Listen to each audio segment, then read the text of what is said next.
안녕하십니까. 혼란한 정치 시사 이슈를 술술 풀어보는 선거권의 혼술 8월 21일 수요일 오후에 인사드립니다.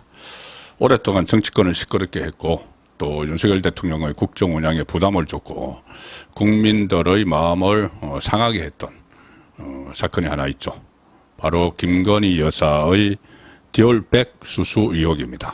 그 수수 의혹이 무혐의 결론이 나서 곧 이원석 검찰총장에게 보고가 되고 그렇게 종결이 될 가능성이 상당히 높습니다. 오늘 검찰 수사팀 차원에서는 무혐의 결론을 냈습니다.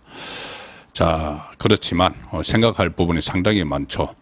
그동안 얼마나 소모적인 논쟁을 벌였는가, 그리고 국정 운영에 부담을 줬고 정치권에서 또 계속 이것이 정쟁의 도구로 사용이 됐고 민주당에서는 이재명의 사법 위기가 고조될 때마다 김건희 특검을 맞불거리로 삼았습니다. 그래서 공세를 무력화시키는 그런 상황이 계속 벌어졌는데, 자, 무혐의를 계기로 김건희 여사도 자숙을 하는 그런 모습을 보이지 않으면 또다시 제2, 제3의 이런 사태가 벌어질 수도 있습니다. 자숙을 촉구를 하면서 일단 오늘 김건희 디올백 수수 의혹을 수사를 해온 서울중앙지검이 무혐의로 결론을 내렸다. 그리고 서울중앙지검은 곧 수사 결과를 이원석 검찰총장에게 보고한 뒤에 최종 처분을 합니다. 김건희 여사에 대한 최종 처분을 합니다. 서울중앙지검 형사 1부가 이것을 수사를 해왔죠. 그런데 수사를 한 결과를 최근 이창수 서울중앙지검장에게 보고를 하면서 정탁금지법 혐의가 없다는 취지로 결론을 내려서 보고를 했습니다. 김영란법이죠. 그러니까 실정법을 위반한 혐의는 없다는 이야기입니다. 이원석이 지난 5월 2일에 당시 송경호 서울중앙지검장에게 전담 수사팀 구성을 지시한 지 4개월여 만에 결론이 일단 나왔습니다. 수사팀은 이렇게 판단을 합니다. 2022년 9월에 최재형 씨로부터 받은 디올백이 윤석열 대통령의 직무와 관련성이 없다고 판단을 했다. 최재형과 김건희 여사의 친분에 따른 것이고, 또 김창준 전 미국 연방하원의원의 국립묘장장 이런 것을 청탁을 했다고 하죠. 안장 등 디올백 전달 전후 정황을 종합을 했을 때 두 사람의 개인적인 친분을 바탕으로 감사를 표시한 것이다. 그리고 주고받은 감사를 표시하면서 주고받은 선물이다. 그러니까 어떤 이 청탁과 관련이 없다는 이야기입니다. 그 직무와 관련된 청탁이죠. 수사팀은 그동안 김건희 여사 제3의 장소에서 대면 조사를 했죠. 현직 대통령 배우자로서는 처음으로 이것도 상당한 부담을 주는 겁니다. 윤석열 대통령 국정 운영에. 그리고 또 행정관 3명, 최재형 씨 등 사건 관계인을 소환해 조사를 했고, 해당 디올백을 이미 제출 형식으로 검찰이 확보를 해서 그것이 서울의 소리 영상에 나오는 몰카로 찍은 이것은 분명히 따로 다뤄져야 됩니다. 그런데 어쨌든 몰카로 찍어서 촬영을 한 그 영상 속의 가방과 제출한 가방이 같은 것이다는 검증도 거쳤습니다. 사용을 하지 않았다는 이야기가 되는 거죠. 검찰이 직무 관련성이 없다는 판단을 내리면서 윤석열 대통령도 청탁금지법에 규정된 신고 의무가 없다는 결론이 날 전망이다. 현행 청탁금지법은 공직자가 배우자의 금품 수수 사실을 알았을 경우에 소속 기관장이 지체 없이 서면으로 신고하도록 규정을 해 있습니다. 이때 신고 기관장이 또 윤석열 대통령 본인이 되기 때문에 모호한 그런 측면이 있었죠. 그런데 신고 의무를 이행하지 않으면은 이 징역형이나 벌금형에 처해지는데, 이 디올백 수수가 법에서 규정한 청탁에 해당하지 않는다고 판단을 했기 때문에 신고할 의무가 없어지는 겁니다. 그래서 대통령실은 서울중앙지검에 윤석열 대통령이 김건희 여사의 수수 사실을 신고하지 않았다는 회신을 보냈습니다. 이원석 지검장이 조만간 이 수사 결과를 죄송합니다. 이창수 지검장이죠. 서울중앙지검장이 이원석 검찰총장에게 보고를 하면은 이게 내일 정례 보고가 있다고 합니다. 내일 정례 보고가 있으니까 보고를 하면은 이걸로 끝날 가능성이 있는데, 다만 수사심의위원회가 소집되면은 최종 결론이 나오기까지 한 열흘 정도 더 시간이 걸립니다.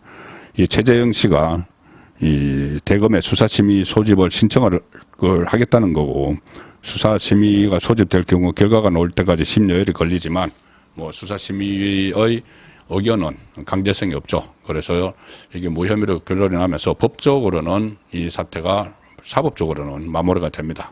그렇지만 여전히 이것은 민주당의 공세거리가 될 것이고, 이번 무혐의 결정을 계기로 김건희 여사도 좀 자숙할 필요가 있지 않나, 그런 생각을 저는 강하게 합니다.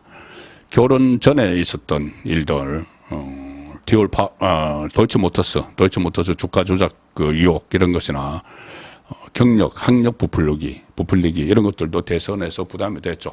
그런데 그건 결혼 전에 있었던 일이고, 대선 과정이나 윤석열 대통령이 국정을 운영하는 그 도중에 일어났던 일들은 다시 한번 반성을 하고 정숙하는 그런 모습을 보일 필요가 있습니다.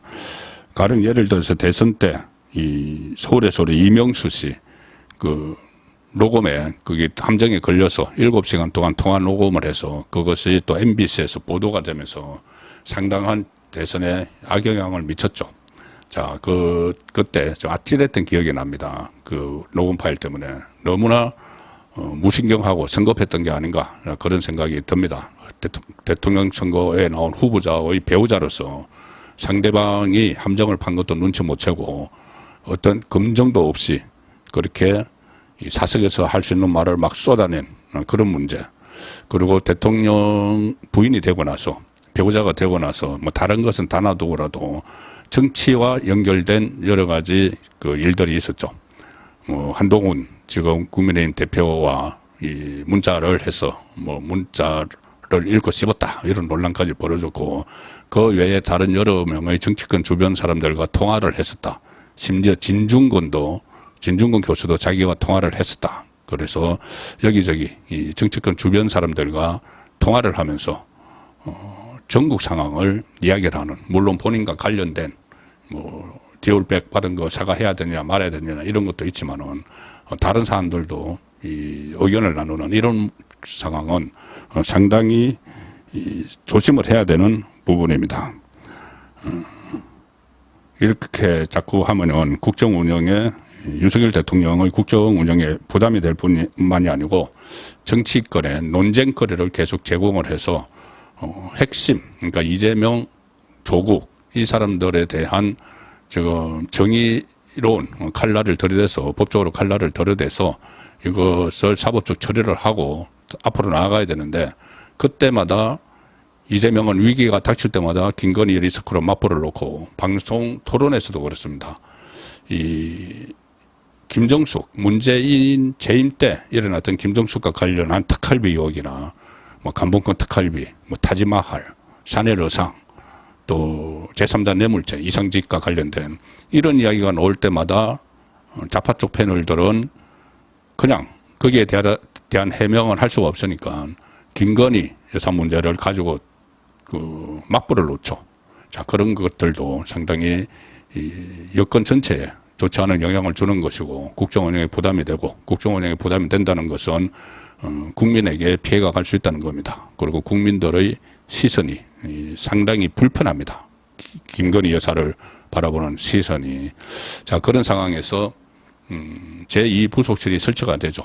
제2부속실이 아마 이번 달까지 다 준비를 마치고 본격적으로 제2부속실이 출범을 할 텐데, 그러면은 김건희 여사는 디올백 여기에 대한 무혐의가 난 것, 그리고 제2부속실 설치를 계기로 해서 공적인 활동, 정말 대통령 배우자로서 해야 되는 공적 활동 외에는 철저히 나서지 않는 그런 처신이 꼭 필요할 때가 아닌가 봅니다. 윤석열 대통령 임기 이제 11월이면 그 반환점을 도는데 앞으로가 더 중요하기 때문에 새로운 영부인 리스크가 있어서는 절대 안 된다는 생각입니다. 송국근의 혼술이었습니다.